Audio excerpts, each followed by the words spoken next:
There's gonna be a little feedback.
Eric, can you hear us now? Yes. Yes. Works. We can hear you. There. Now you got video, you got. Oh, good. I can't connect to the meeting, so unfortunately, just not. So who has the PowerPoints? I can get it. Yeah, Brenda will pull them up. I think we're good. All right. Chair. Are we waiting for any more that we're expecting online, or given we got cut off? I think we're good. Where's the presentation mode on this one? Okay. Chuck. I will call the meeting. Oh, I didn't see him. You might be to the right. Okay, I just can't see anything in the. Oh, I have to get out of this in order to share. Go ahead, Chair. Yeah, I think we're. all right. Yeah. All right. I'll call the meeting to order. Brenda, would you take roll for us, please? Yep.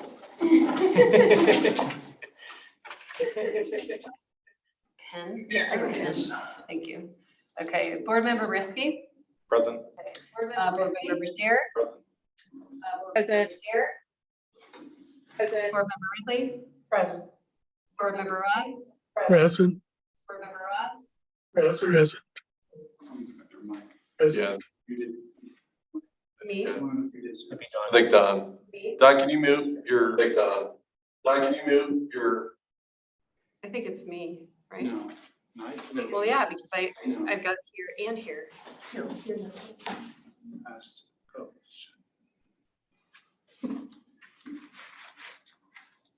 Okay, I think it's good. Okay, sorry. Board Member Freeman? Here. Board Member, or sorry, Council Member Anderson? Present. Council Member Woodward? Present. Mayor Sierra? Present. Vice Chair Hubnick? We put him You're on on mute. Chuck, you're muted. John. John. Okay. Present. And you're, There's. okay. And you're All right, one. I am present as well. All right, thank you. As well. All right, Ah, thank you. hearing my voice twice. Ah, Yeah, Chuck, you need to mute again. yeah, you have Chuck, to, you need to mute again. yeah, you have to, yeah. And Don. Don, can you mute?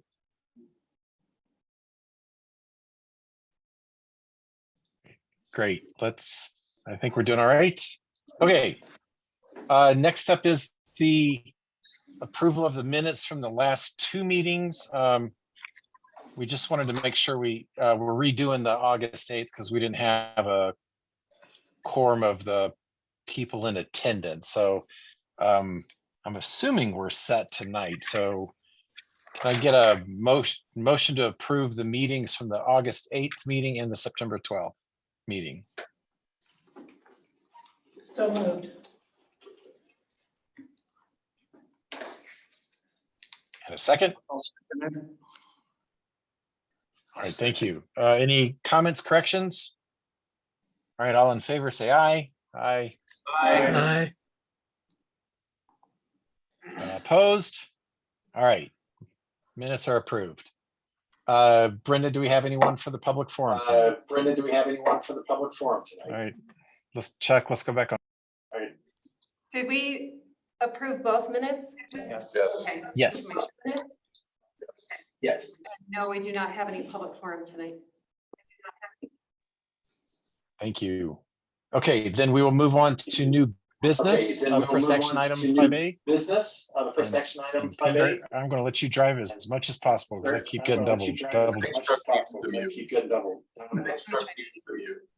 you can control them. So. Oh, sure. Why is that? There you go. There we go. I think we're good. Not sure why that is. All right, floor's yours, Peter, right? Okay, would you like me to run through the agenda? Chair? Yes, Okay. yes, All right, please. so, we did public forum, so new action items. So the first one that we, first new business is our first action item is an intergovernmental agreement with Denver Water for emergency water distribution system interconnections. And I believe I need to, all right, I'm gonna talk to the screen because that's where I don't have it on my screen. Okay, so this is actually a really important project for us. So for some history, there used to be two, at least one, possibly two interconnects with the Denver water system to provide an emergency backup for our water supply system. And for some reason, I don't know, a couple decades ago, they were abandoned. And so we, over the last year and a half, have really put a focus on getting these back in place and working with Denver Water, because this truly is our safety net. So there's a number of system elements within the water system that are singular in nature. So the treatment plant being one of them. There's some pretty significant distribution mains that are a singular transmission main, and having the ability to have an emergency backup through connection to Denver Water is really that way to mitigate some of the risk of one of those, something catastrophic happening with those elements. So you can see essentially what Denver Water is able to do, and you can see we're the donut hole.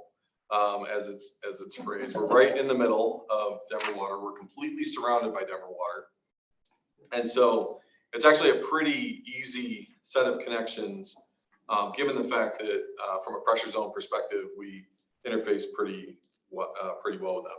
In the case of emergency, a few years ago was talking to one of my colleagues who's the treatment manager over at Denver Water, and was talking to her about this, and she said, well, what are your demands? I said, well, in the summer, they're like 10 to 14 MGD. And she said, oh, that's like a big user for us. So, so from a Denver Water system capacity perspective, they have the capacity in an emergency situation to supply us that water. Next slide. So we've identified a couple locations for connection in 2 different zones. You can see the one is an existing vault. That's the one that was abandoned. We have to make some modifications to it. So that's at Oxford and Clarkson. We do have to do some updates and modifications to it, and we'll make that part of the project. The other one, we still have to identify which of those 2 locations we want to finalize. We need to do that before Denver Water will actually finalize the agreement with us. So we're working through trying to figure out which one of those is the best one to work with. This phase that we're in right now is getting the intergovernmental agreement approval in place so that we can move forward with construction and finally an interconnect. So, like I said, it's very important for us. This one is the one that, as a utilities director, this one eases some of my concern around catastrophic risk. This is a really important project, I think. Our budget right now, I believe, for the actual construction is around $3 million. I think it's a very well spent $3 million to get these 2 connections in place. But this is a really big first step, which is getting Denver Water to agree. And so that's what we're presenting today. Okay, any questions? What does RGA stand for? Intergovernmental agreement. So this was in practice since 1982, correct? Yeah, so there used to be connections in place where we're formalizing more permanent interconnections through this process. So, since what's the significance that the urgency that happened? This is a backup. So if we have a catastrophic system failure, this provides an emergency backup for us to make sure that people in Englewood still have water. I can give an example of that happening. Okay. And Don probably remembers this, and Chuck. When we had the fire down off Windermere, it was cedar shingles, piles and piles and piles of cedar shingles after a hailstorm. They caught on fire during the night. All the water from the fire department to put it out ran into the river, and the treatment plant picked up the water then. And people got up in the morning like me and made coffee and took a drink and almost threw up because it tasted like cedar shingles. And that was the whole city. And they had, as I recall, police cars going around with their microphones, "Don't drink the water." So that would have been be the type of example. Thank you for explaining that. Yeah. So I think there's phases to resiliency as it relates for this water system. This is a big step in emergency supply. It doesn't stop our efforts to further create redundancy within the system. So what you'll see in the future is we have a water plant that has a capacity of 28 MGD hydraulically.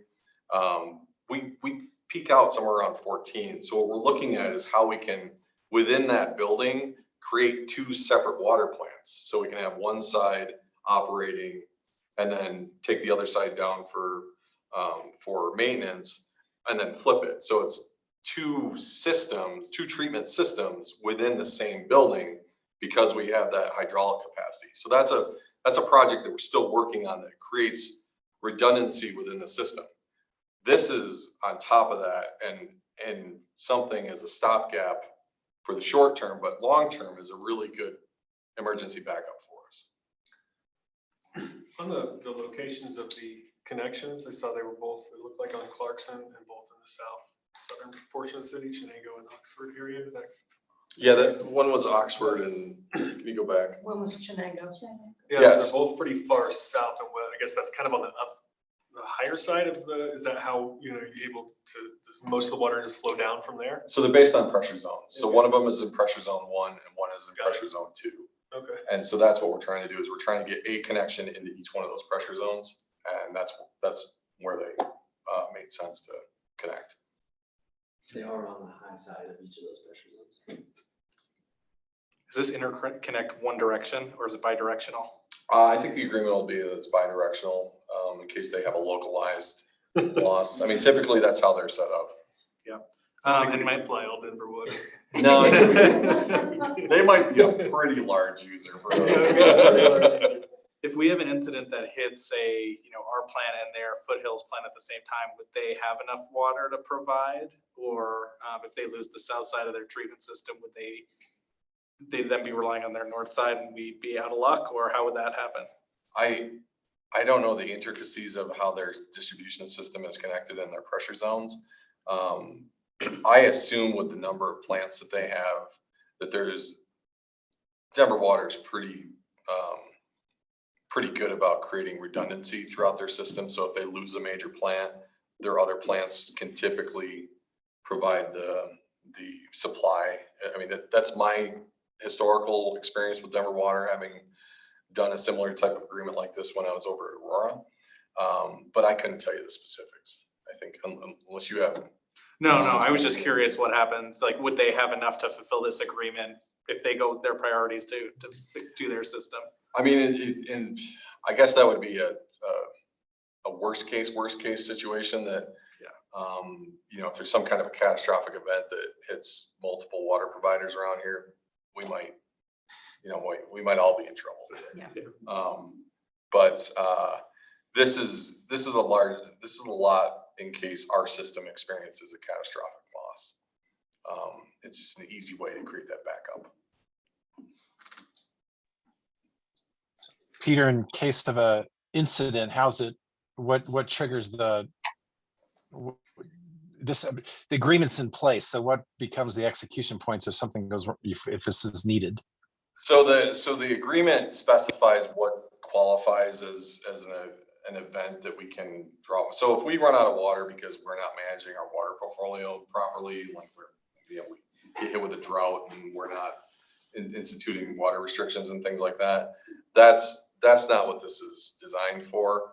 And that's what historically Denver Water has shied away from is providing emergency interconnect because entities haven't taken care of their long-term water. We actually don't have nearly that problem because our portfolio is so good. So most of the things that are in the event that are outlined in the agreement are like those catastrophic emergencies. And as soon as we have one of those, then we call and work with their operations people in order to ensure that we get that flow moving into our system. So it's outlined in the agreement. I couldn't tell you specific examples, but it's supposed to be emergency in nature. All right, thank you. Any further questions or discussion? Does their Right, corrosion go ahead. inhibitors play well with what we have in our system? I'm sorry, say that again. The corrosion inhibitors, is there any concerns with their water quality in our system, or is it? No, we're both on chloramines, which is the real important thing, is being on the same disinfection. As far as corrosion control, you know, they're not using orthophosphate, they're using pH adjustment. We're likely going to end up using pH adjustment based on our work with the state. So on a corrosion control perspective, we'll probably be very similar. Thanks. Yep. CDPHE carves out exceptions for the emergency agreements as well, so.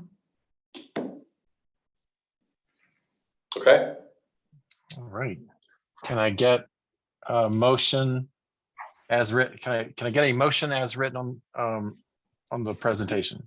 Can I ask one more question before you wrap that up? And so when you consider that an emergency, would that be like something like one incident, two incidences? What is that considered? I have a hard time imagining. So imagine we have a catastrophic fire at the Elm plant that causes our electrical systems to go down so the pumps don't work anymore. Okay. And so that's the kind of thing that this would create a backup system so that we can still flow water to our customers. My imagination is taking Sure. me somewhere. Thank you. Yep. Thanks. I'm sorry, board or chair. Sorry, John. All right, can I have, no problem. Can I have a motion for as written? So moved. Motion. Second.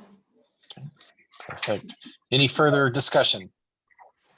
All right, all in favor, say aye. Aye. Aye. Opposed? Oh, sorry. I don't know if that was an echo. I'll just go with any opposed. I'm hearing none. Motion carries unless I hear an objection to me saying the motion carries. All right.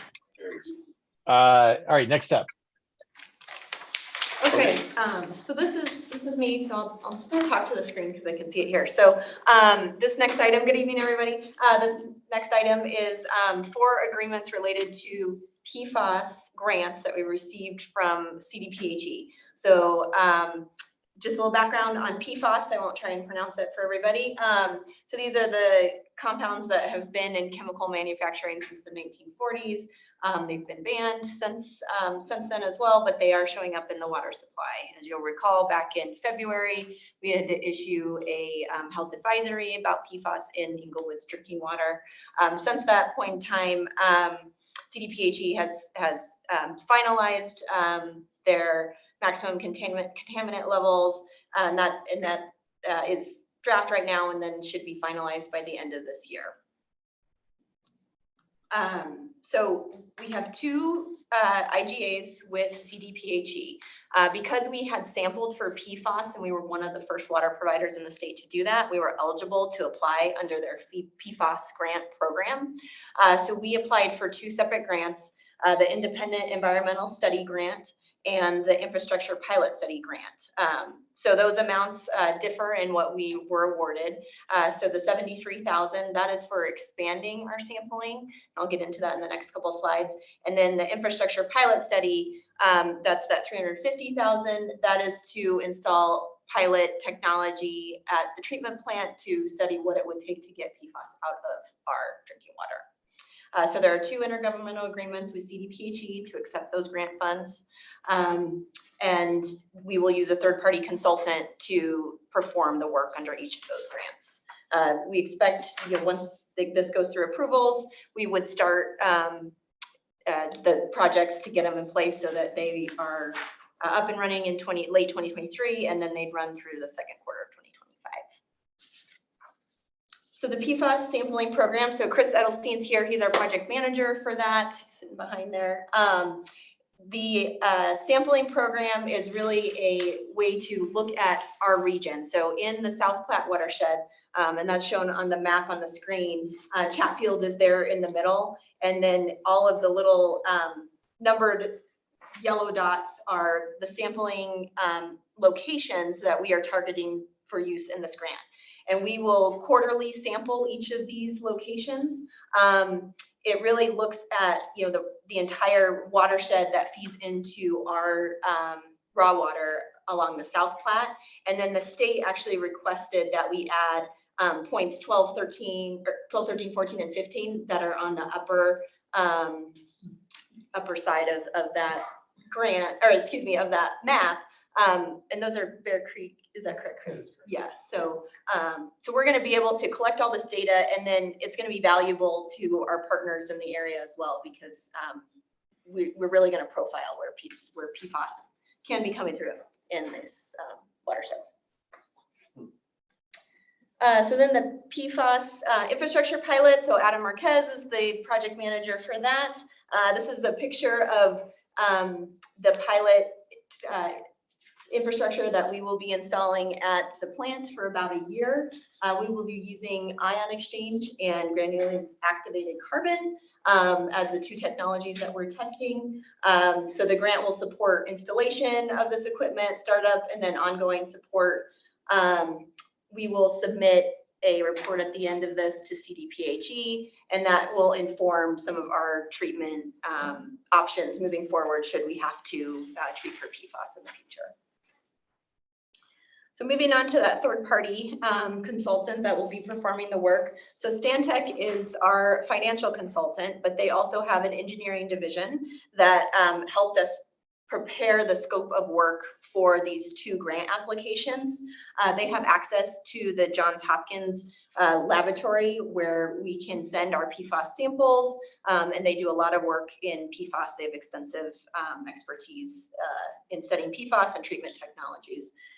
So we recommend an optimal source with Stantec because they helped us on the financial side, as well as they were the ones that came up with the pilot study and the scope for the sampling.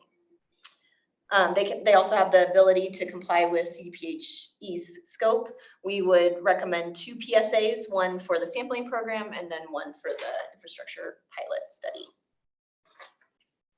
And then this is the schedule of activities. So back in February, we issued that public notice, our health advisory. The grant application was submitted and then accepted in April. We're bringing this to the Water Sewer Board tonight. We will take the 2 IGAs for the grant funds to City Council for first reading next week. And then in November, we would take the IGAs for the second reading along with the Stantec contracts for consideration. Then we would look to begin, have all the infrastructure in place for that pilot study by March of 2024. That study will run for about a year, and then sampling will begin in April 2024, which would also run for about a year. And then we look for CDPHE's final acceptance in June of 2025 of how we spent the grant funds. We'll open it up for any questions. I have one. When we are piped or the ditches in place, will we still be sampling at those areas of the river, or why would we be doing that? So we'll still sample. Those areas are along the South Platte, and South Platte will still be a water source. We'll still need to pull from that for our water supply. So it won't exclusively be city ditch water that we're taking in for drinking water. Yeah, so the city ditch project doesn't eliminate our other intake at the Union Avenue. It's just we're shifting the predominance of it. So we're moving so that we're taking the predominance of our water from city ditch because it's got better source water quality. But we still at times will need to take water from the Union Ave pump station. So are we gonna then also test what's in the city ditch? Yeah, that's in part of that plan. Okay, Yeah. great. Yep. Thank you. So there are 2 points of references. The one at the, these points that you mentioned, these 19 points. Yep. And then the secondary would be at this. So so that's a separate, that's the pilot study, the treatment study. It's happening at the Allen Water Treatment Plant. So this is basically data collection for a year, and then you expand it to the next year.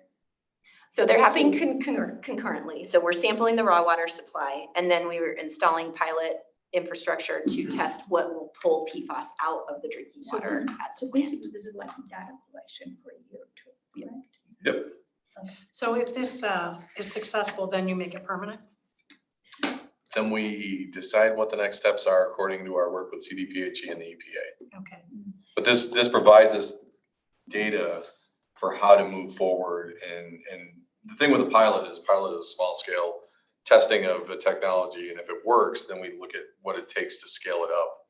And if that makes sense. With anything like this, part of the devil's in the details on this is when you pull PFAS out, we have the issue of where do we dispose of it? What do you do with the waste stream?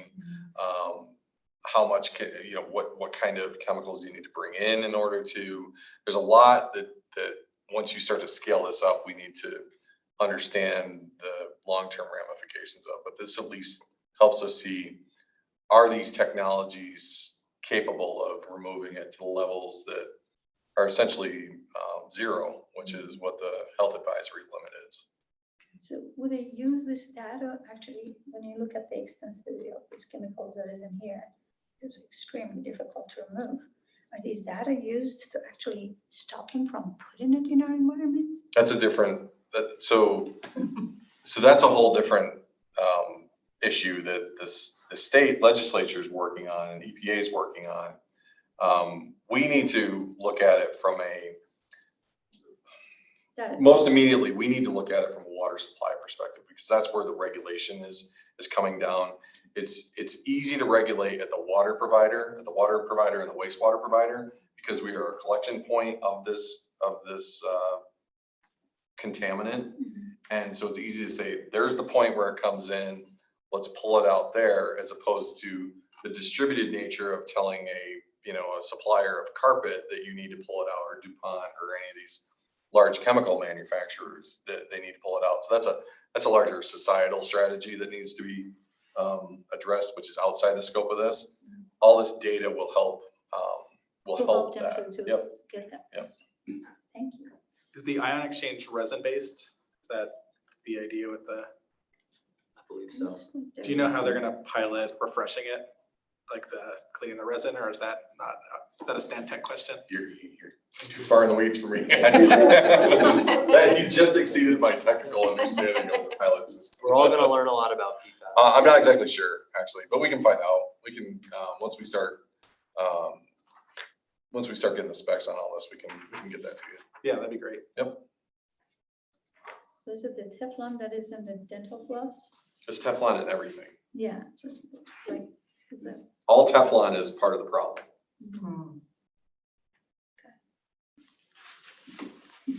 Put the motion back on the screen.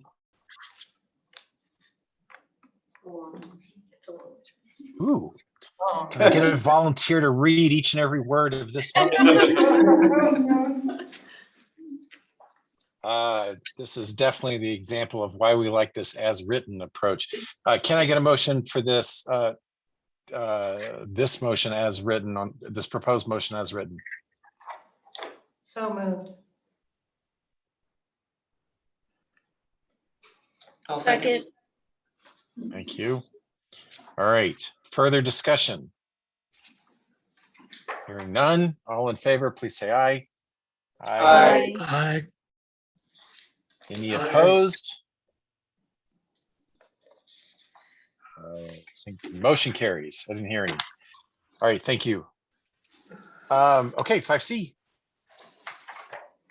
Okay, presenting 5C is Adam Marquez, our project manager for this project. Thank you all. And this item is the CMGC agreement for the Allen Water Treatment Plant Space Improvements Project. So a refresher on this project. This slide is unchanged since our design contract, I believe. We are building space improvements that include 7 new offices, 14 workstations, a 20-person conference room. We'll be modernizing our control room and putting in a modern server room. We will be putting in a new break room where our existing Meadow Creek conference room is on the southeast corner there of the site. We'll be installing a new filter air scour blower. The current one is at the end of its useful life. It was built in 1998. We'll be replacing that process system as part of this project, and we'll be doing some ancillary electrical and process improvements. So how do we get to a CMGC agreement? We competitively solicited last May for pre-construction and construction services for CMGC contractor. We selected PCL contractors based on their history in not only building buildings, but building treatment process improvements and administering WIFIA funded projects, because this project will use our WIFIA funding. Their contract was executed last November. They provided during pre-construction some design reviews, schedule development, constructability, and cost estimating. And more recently, we've been negotiating with them on a guaranteed maximum price for this CMGC agreement. The guaranteed maximum price is the maximum amount that they will use in order to deliver the construction of the projects. They will be responsible for site safety, self-performance of some of the construction work, as well as subcontractor management. They'll also be doing all the equipment procurement, startup and commissioning, and administration related to the WIFIA funding. So again, a guaranteed maximum price is a not to exceed price. The project will still be tracked on a time and materials basis, but it will not exceed the total dollar amount shown in green. So here's a breakdown. The space improvements, blower improvements, and ancillary electrical improvements, those costs are the direct costs for the labor and materials to do that construction. On top of that, we have a contingency that is split evenly between the owner and the contractor, and it's based upon a risk register that we developed with the architect and the contractor during design. In general, the They have project staff and general conditions. So that's your project management and your WIFIA administration costs. Bonds and insurance, permits and taxes, and then finally allowances. Those could be looked at similar to our supplemental services and our design contracts, where they're sort of known quantities that may escalate. So a good example is weather days. They have a certain amount of baseline weather days in their contract. We can't control the weather, so we have an allowance for if there's additional bad weather. And then finally is the CMGC markup, which is 4.95% by PCL.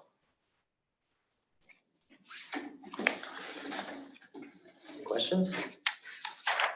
I think one thing I'll add to this, so this started off as a space project, which then included a process project as well. So it's a $3.348 million project, but it's split in two. In the office aspect of it is about the office and space improvements is about $2.5 million, and the remaining $850,000 is for that process blower and process electrical work. So how this works from a budget perspective is in the budget and the capital plan, we had $2 million for this project in space improvements. It's coming in at about 2.5. The $850,000 fits well within our annual amount that we have for process improvements at the Allen plant. So that one fits within the budget. So where does that other $500,000 come from? What it means is we execute less of the other capital priorities in order to fund this entire project and just slide those out half a year or a year. So it does fit within what we can afford from a capital perspective. It just means we slide some work in order to be able to fund it. So that's how it breaks down between space and process improvements. Can you go back to the image?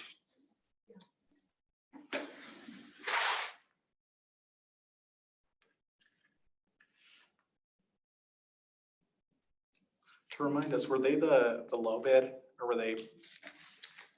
So with CMGC, you don't do low bid. It's a quals based selection. And so when we went through that whole process, how many people did we have bid on it? I believe we had 5. 5. And so based on what their fee is, what their pre-construction services amount are, and then what how they approach the project and how they're set up is how you qualify them as the CMGC project. The thing with PCL is over at South Platte Renew, we have actually solely set up a relationship with them for a 5-year period because we were having 2 problems. One, our projects were too small over there to get anybody to bid on. And so we packaged them as a series of projects over the course of several years. And 2 was we had 2 significant safety issues from other smaller contractors to the point that because there's such an interface between the contractor and on-site staff, having that longer term relationship was safer for us as opposed to competitively bidding every project and having 5 different contractors with different safety programs and different whatever on site. And so our experience at South Platte Renew informed how we moved forward here with PCL buildings specifically, since we are working with PCL buildings over there as well. I was just trying to remember kind of what the range was because we covered this last year, right? Yeah, we did have a slide on, and that would have been pre-construction services and markup. And their markup was competitive, and then their pre-construction services was the lowest number. Thank you. Part of the thing with CMGC, and we're executing our first CMGC project at utilities. This is essentially our big first project doing it. And part of it is being an engaged client to know when to negotiate things down, ensure that we're getting the right competitive pricing. And one of the ways we do that is we hire a owner's advisor. That's Burns & McDonnell. They've been our owner's advisor over at South Platte Renew as well. And so part of their job is they go line item by line item and check that against what the market is for those line items to ensure that they're not embedding some kind of a additional markup, or they're not charging us too much for services that the market would say should cost less. So it's the type of contract that if you have to be an engaged owner if you're gonna get the best pricing out of it. And so we are an engaged owner, and with that third party owner's advisor, we're sure that we have things looked at to make sure that we're not getting gouged somewhere.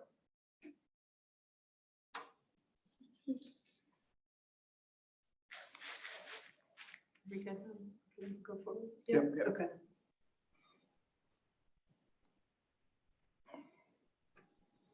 All right.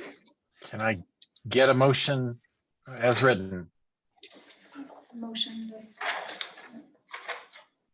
I motion. All right. Can I get a second? Second. Any further questions or discussion?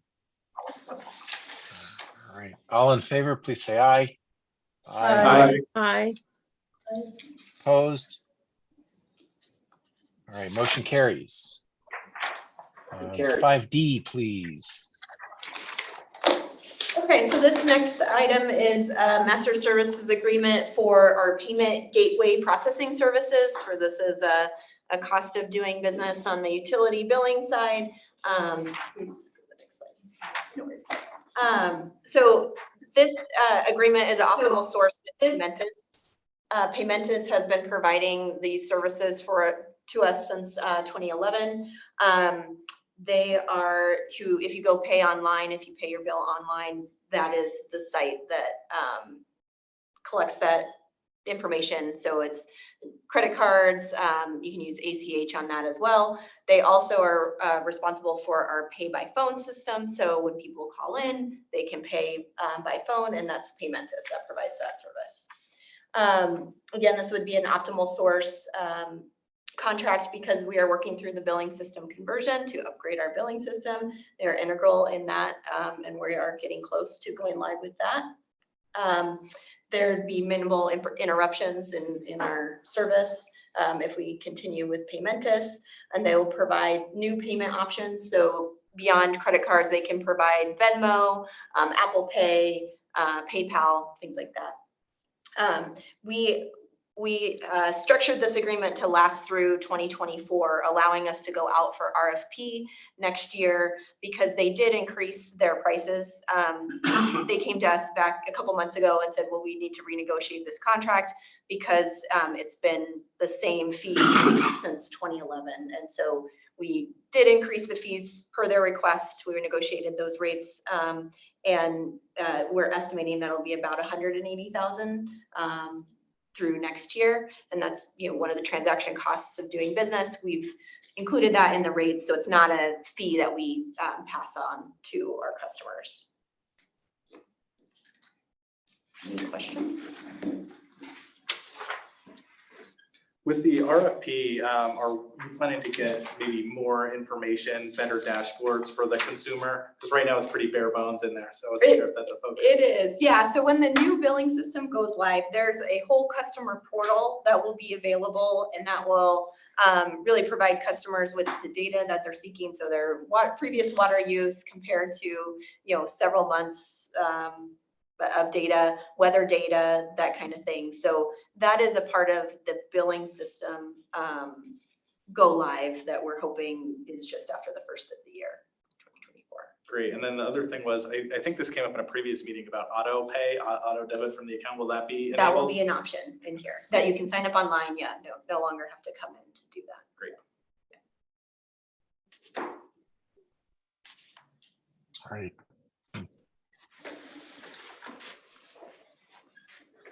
All right, can I get a motion as written?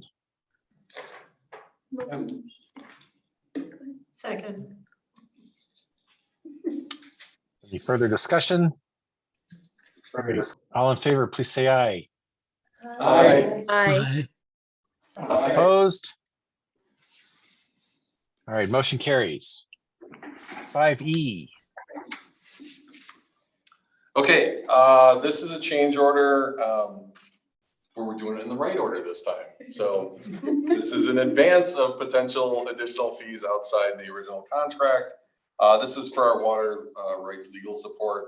And you can see on the screen, this is our water rights attorney. So this is Berg Hill, who helps us with all those water court applications, opposition, settlements, negotiations. The reason why there's a change order on this year is because we had two court cases, one of which actually went to trial. The other one settled on the courtroom steps 2 or 3 days before it was scheduled to go to trial. And so when they have to, which is a good outcome, the challenge with that is they have to do all the prep work for trial and then they settle. So we got the outcome we wanted out of that one before going to court and incurring more court costs, more costs during the trial phase. The other one we actually did go to trial on. We weren't the only entity that went to trial. There were a couple other entities with us. I believe Boulder was also in this court case. And so it's working through the court right now. But whenever we go to court, the fees go up more so than just what our standard annual fees are. And so that's where, when we looked at the amounts that we were tracking for this year, we are putting forth a change order for $50,000. We think that will cover us through the rest of the year for costs. So you can see the original amount was $450. Oh, sorry. Original amount was $450. Change order is $50,000 for a total amount this year of $500,000. Any questions? Can I get a motion as written?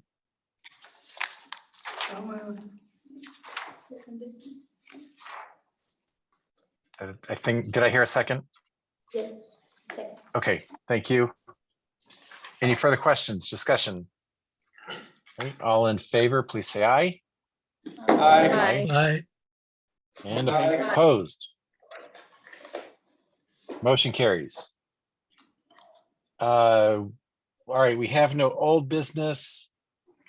We were going to spend half the meeting on Big Tri Creek diversion, but we started late and we're running long. Peter, is this something you want to try to do something abbreviated or punt I can do this another meeting? I can do this in 15 minutes, depending on how much of the discussion. I think this is pretty straightforward. So I would, if everybody's okay going to 6:15, I think this would be good to present tonight. Yeah.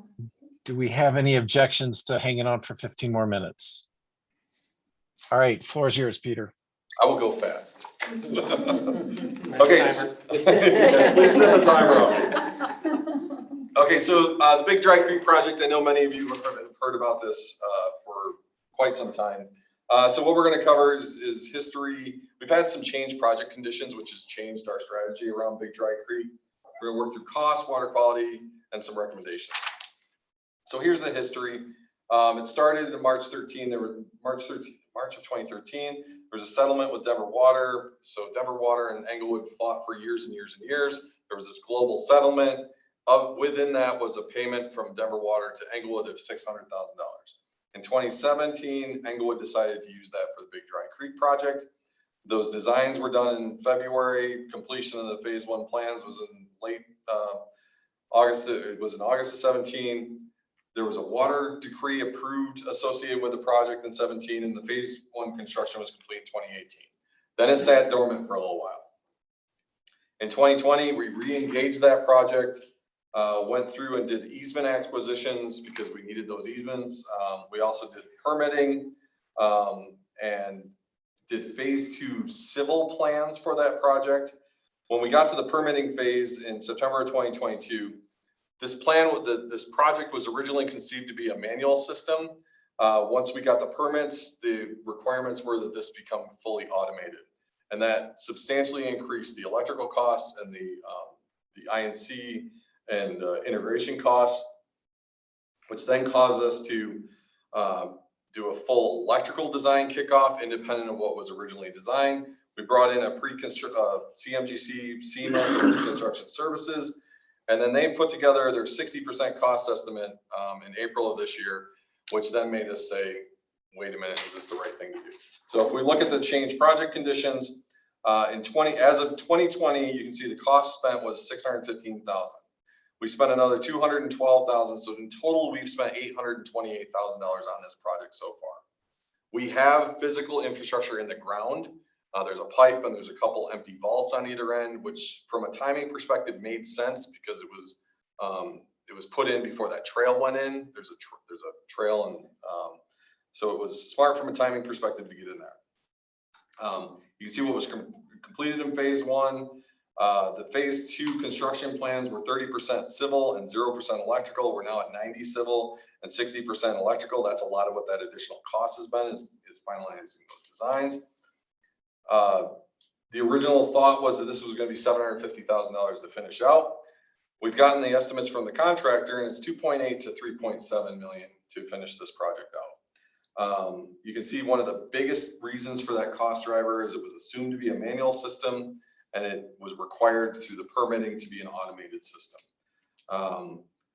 We've also done a lot more work so Big Dry Creek was originally conceived as a project to help with hardness, taste, odor, and hardness, because whenever there's a big flush coming down Big Dry Creek, it would divert it so that it was downstream of the Union Ave intake. Well, since then, we've decided to pipe City Ditch and then shift the majority of our water supply to Chatfield away from the or the Union Ave intake. And so that shift in overall raw water system utilization has diminished the impact of this project moving forward, and as it relates to water quality improvements. We've also done a lot of optimization at the Allen Water Treatment Plant that we think is helping us mitigate some of those issues that were originally an issue. So spent to date, you can see in phase 1 is $615,000, and that additional $213,000, basically helping us get to the point where we recognize that we think we need to go a different direction. You can see the cost from a construction perspective, where a lot of those costs are. The civil was definitely underestimated because you're working in a waterway with a weir system that has to be built in an active waterway. And then the electrical construction was another million to 1.3 million. So that's where you get these large total project costs. If we look at it from a data perspective, from a water quality, so we've looked at what is the real impact of Big Dry Creek, and what you can see is Big Dry Creek has that high hardness up at the top. But the Union Ave intake is much more representative of what's happening in the plant because the Platte is so much bigger.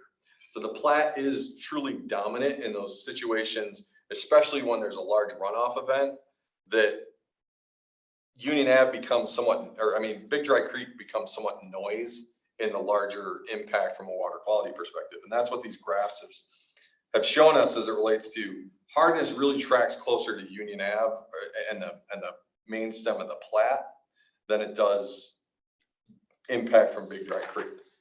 So some other consideration, I talked about City Ditch Piping Project.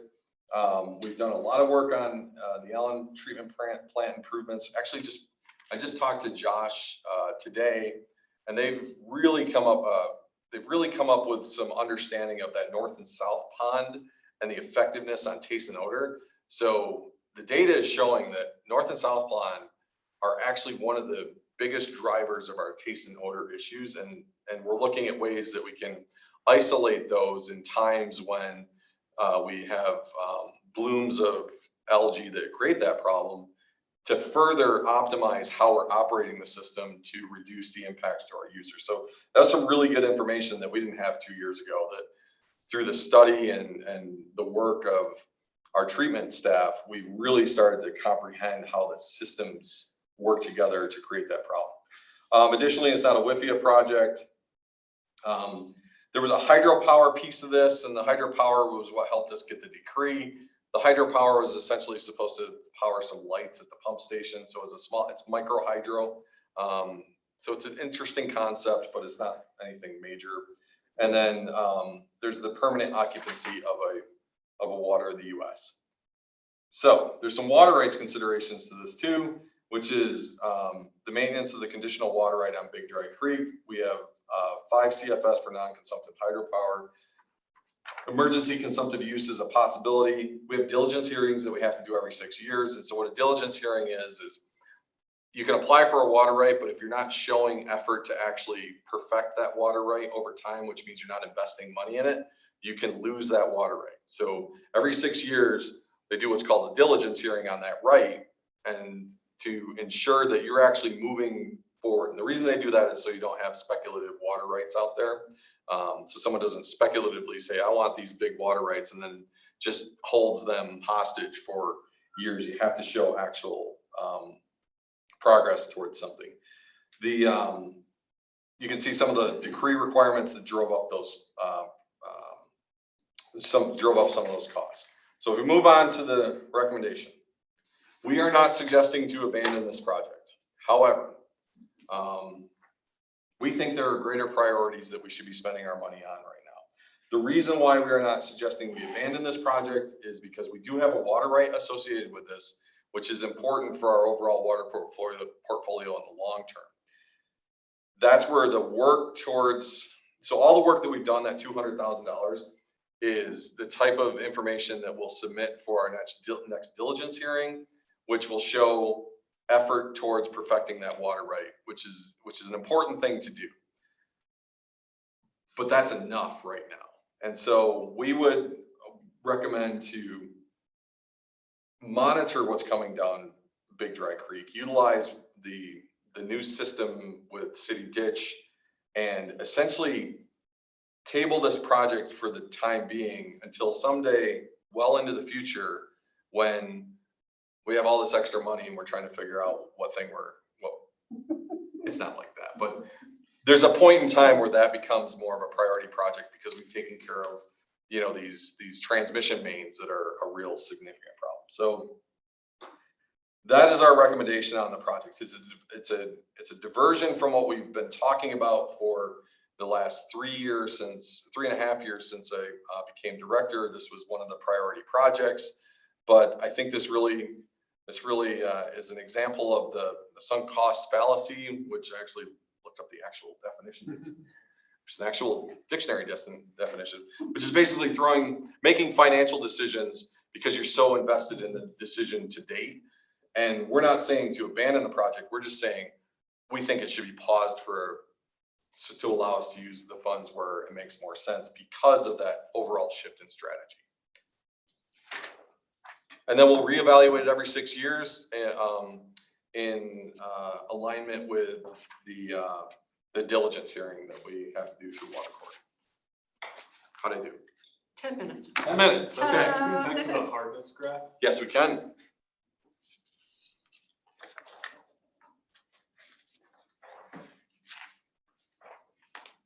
So that covers almost a 3-year period. Yeah, it goes back to January 19. And which one is okay, so yellow is? Yellow is the intake on the Platte. So we get up close to 400 in January of 21. You see in January is when it typically peaks in hardness. And that's concentration. Because there's less water in the South Platte. Is this roughly representative of what our drinking water hardness level is? Yeah, you can see the Allen water treatment with Oh, there finished it is. water. Okay. So that's the green line. Ah, okay. So Got it it. tracks, that dark green Very line tracks to what we're getting out of the Platte. And that's where, as we shift to, this goes to the City Ditch project, that drops to about 150. And so we drop a couple hundred. And so what percentage of our intake flow will the City Ditch make up? Our goal is to 95%. I mean, that's ultimately, I think and that's a aspirational goal. We have to figure out if we can do that. Plus we also will be looking at potential ways to blend, because there are different times where it's lower, so it's not as, but the point of City Ditch is to get away from Union Ave and make the predominance of our water supply come directly out of Chatfield. So that's I mean, if we could be 95 to 98% coming from Chatfield, that would make a big difference on hardness. And the biggest thing that the Big Dry Creek project and the City Ditch project is focused on is hardness. Taste and odor, we think, is more locally associated with what's going on with the allen treatment plant systems, and especially the north and south pond, or they're real drivers in spiking taste and odor in the summer. It's not to say in the summer you don't get taste and odor off of the South Platte, which again, City Ditch will help mitigate that. But this is all really hardness is one of the biggest things. So if you extrapolate this a little bit further, we'll have new data for our average hardness once we run it off of City Ditch for a while, and then for a few years, and then we can look at some kind of a polishing system that we put on in the treatment plant to then bring it, if it averages 150 or 130 to 150, to bring it down something closer to what's really great water from a hardness perspective. It was maybe like around 100 or something like that. But instead of putting this softening system in for that level of hardness, it becomes the last step in really bringing us down to a hardness level that I think our customers would really appreciate. Are there any other benefits to this project in terms of like exchange potential, or do we have, I guess I'm not familiar with how the hydropower rights work compared to like direct flow rights. Do we pull water, or are we decreed some of that water through Big Dry Creek as well? Yeah, there's an emergency, I don't know the specifics of it, but there's an emergency use decree in here, consumptive use decree as part of that component of that decree. But we have rights on Big Dry Creek that we don't have any diversion point on, but they're every year on the diligence. Every time we do a diligence hearing every 6 years, we've got built in a strategy to ensure that we're moving forward slowly the development and perfection of those water rights. And so the decree is mostly associated with a micro hydro on this one, but it does have an emergency consumptive use element to it. Gotcha. It's not a driver, but it's not what we want. We don't want to lose it. Yeah, it's not a ton, it wouldn't feed our whole plant for sure. Yeah.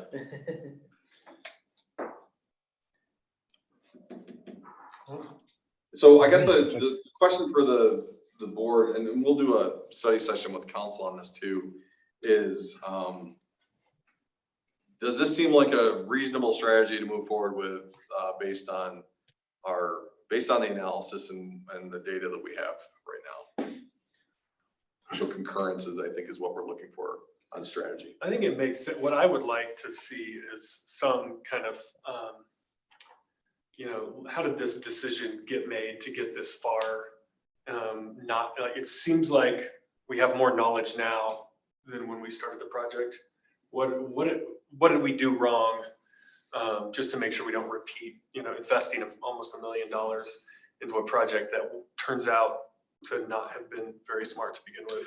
I don't think we did anything wrong. Okay. I think this is one of those situations where the overarching strategy evolves, because in 2016, when the 2017, when the $600,000 was put into Big Dry Creek, we didn't have a large capital plan. If you remember, that's when the investment in the water utility was less than $1 million a year.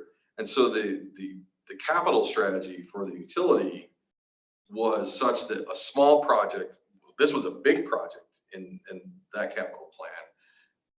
That level of project had a big effect at that time, because the idea of piping City Ditch at $12 to $16 million wasn't even in the cards, because we didn't have WIFIA funding. We didn't have a financial model. We didn't have all those things. So this is one of those things where I don't think anybody did anything wrong. It's that as strategy changes and as you become smarter with information over time, it can cause you to change course. And I don't think any of the money that we've spent is necessarily lost. It's just not, It's sunk. it's sunk, right? It's sunk. And so instead of putting additional money in right now, you know, the great thing about buried pipe is typically it'll last a long time. We're probably the Obermeyer weir that we bought, I think it was like $24,000. That's been sitting out in the sun for 6 years. And so I'd be willing to bet that that's probably outside its warranty, and who knows if it would work once you installed it. So there's probably a couple things that are lost in this, but in the grand scheme of things, getting the permits, getting the easements, all of that was part of that 200,000 that we've done. And those are important things to have. So it's the whole thing. It's like, you know, what did we do wrong? But I think we can't look at it through today's lens. Sure. Because there was a different strategy back then, which this was the right decision at that point in time. Are there any other entities that would benefit from this project coming online sooner besides us? Not that I can Nothing think on the of. stormwater side or? It's really specific to diverting water downstream of the intake on Union Ave. It's a very specific related to that treatment process project. The thing that looks like it wasn't well thought through to me, and maybe I'm misunderstanding this, is if the intake, water at Union Ave matches the upstream hardness so much, regardless of what Big Dry Creek is doing, how much of an impact was this going to have to begin with on the hardness? That's what seems like the part that wasn't well thought through. Was this going to have, you know, was it going to go from 350 to 347, you know, in hardness? And that's kind of what I'm gathering from this, but I may be reading that wrong. That it would have a very, very small impact on the hardness. So I don't want to malign people who worked here in the, but I think part of it is, you know, the way the utility is made up of now. We have an engineering division that does these types of studies and does this kind of analysis. Whereas in 2017, there was one person with an engineering degree and they did development inspection and the MS4 permit. There wasn't a lot of focus on truly understanding the system like we've attacked it since doing the master plans. Yeah. So I wouldn't even, I don't even know that they would have the capacity or the capability back then to even look at it, you know? Yeah, I'm sure there's things that people are going to look at after the first couple of years of you know, my running this place that they'll be like, why do we do that? That seems crazy. Part of it is just having the. What are those things, Peter? You know what? I think we should, I'm past my time, I think.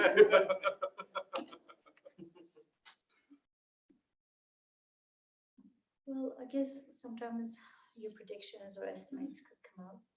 And I think a lot of factors also is involved with the rest of that formula as well, with the reservoirs and all that.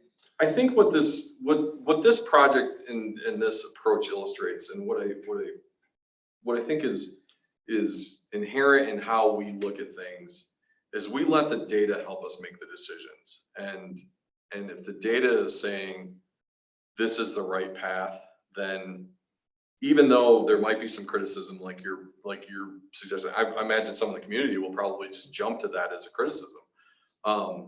It shouldn't prevent us from making the right decision and pivoting when we have better information. We're going to get better information about other aspects of the system that will probably cause us to make some pivots. Again, the thing with this project is we're not saying get rid of it.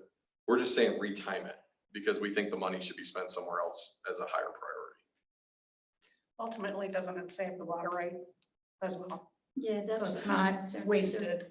Right, that's the driver for us to keep the project, is there is a water decree associated with it that we want to maintain, because we don't know what's going to happen in 30 years. And that water decree could become a very critical element to the water supply portfolio. Well, how soon would you know that? Like during that 6 years, when do you're gonna have like 1 year and it's like, oh, we're too late and we're gonna lose our right, or? No. Some sort of a window. So the diligence process ensures that you don't lose the right. But what it means is that within that 6 year period, you have to spend some money on the project. And so you have to show some effort towards perfecting that conditional right. So this is what's called a conditional right. In order to get it to what's called perfected, you have to show diligence towards that perfection. And that can take decades. As long as we're showing incremental so the benefit of the fact that we spent $200,000 getting to this point is that's going right in our diligence hearing is, see, we're making effort on this, and then it just moves on.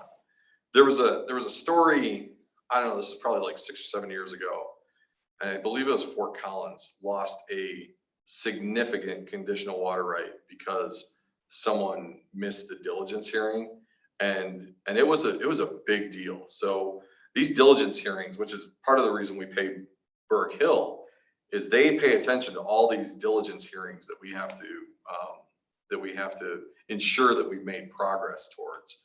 Because this isn't the only one. We probably, I don't know if we have dozens of, at least a half a dozen, up to a dozen of these. I can find out. The diligence for Big Dry was just handed in last month.